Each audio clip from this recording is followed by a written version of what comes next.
তোমার নাম কি? তোমার বাড়ি কোথায়? এখানে। তোমার বাবার নাম কি?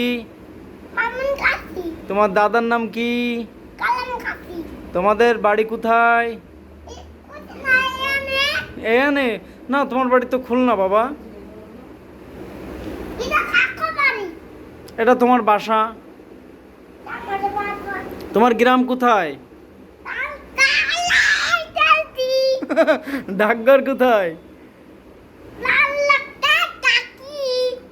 ভালো করে বলো, এমনি কইলে হয়?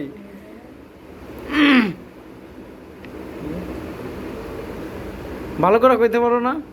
তোমার হাতে কি ওইটা আব্বু? ভালো করে বলো, তোমার হাতে কি ওইটা বাবা? এই আর কি করে না, ভালো করে বলো, ওটা তোমার হাতে কি বাবা?